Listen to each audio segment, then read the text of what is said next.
সুদাম রাখিল নাম দারিদ্র্যভঞ্জন।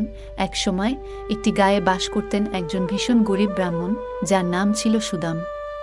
তার জীবন ছিল ভীষণ দুঃখের, দিনরাত তিনি সংসারের কষ্টে ভুগতেন। তার কাছে কোনো ধন সম্পদ ছিল না, তার পরিবারও ছিল অভাবগ্রস্ত। তবে সুদাম ছিল এক অতি ধার্মিক ব্যক্তি, তার হৃদয় ছিল পূর্ণ ভগবানের প্রেমে। বিশেষত শ্রীকৃষ্ণের প্রতি তার অগাধ ভালোবাসা ছিল। একদিন সুদাম চিরাচরিত ধর্মীয় কাজকর্ম শেষ করে গভীর মনোযোগ দিয়ে কৃষ্ণের পূজা করতে বসেছিল। তিনি ভেবেছিলেন, শ্রীকৃষ্ণই তো আমার একমাত্র আশ্রয়। তিনি যদি আমার দুঃখ দূর না করেন, তবে আর কারো কাছে কি চাইব। এরপর তার স্ত্রী তাকে একটি সারের চালের পটলি দিয়ে বলল, এই চালগুলো গোপালদেবের কাছে পাঠাও, হয়তো তিনি আমাদের দুঃখ থেকে মুক্তি দেবেন। সুদাম পটলি নিয়ে কৃষ্ণের দরবারে যেতে শুরু করলেন। তবে পথে নানা কষ্টের সম্মুখীন হন।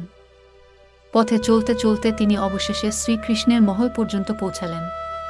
কৃষ্ণ তখন তার বন্ধুকে দূর থেকে দেখে বললেন, আমার সুদাম, তুমি আমার কাছে এসেছ, আমি তোমার এই সামান্য উপহার গ্রহণ করি। কৃষ্ণ তখন সুদামকে আগলে ধরেন, তাকে সম্মান দেন এবং তার দরবারে বসিয়ে দেন। সুদামের জীবনের সমস্ত দুঃখ, কষ্ট, অভাব ও দারিদ্র্য এক মুহূর্তে শেষ হয়ে যায়।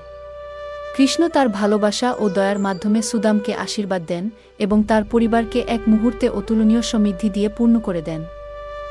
অতঃপর সুদামের দারিদ্র্য সম্পূর্ণভাবে দূর হয়ে যায় এবং তার জীবন এক নতুন দিশায় পরিবর্তিত হয়। কৃষ্ণ তার বন্ধুর দুঃখ ও দারিদ্র্যকে মুহূর্তে দূর করে দিয়ে তাকে অসীম ধনসম্পদ এবং সুখী জীবন প্রদান করেন। সুদাম কৃষ্ণের চরণে পতিত হয়ে তার প্রতি অশেষ কৃতজ্ঞতা প্রকাশ করেন। সুদাম রাখিল নাম দারিদ্র্যভঞ্জন। এই গল্পটি আমাদের শেখায় যে ঈশ্বরের প্রতি বিশ্বাস ও নিষ্ঠা কখনো বৃথা যায় না। শ্রীকৃষ্ণ তার ভক্তদের কষ্ট ও দুঃখ থেকে মুক্তি দেন, তারা যেখানেই থাকুক না কেন।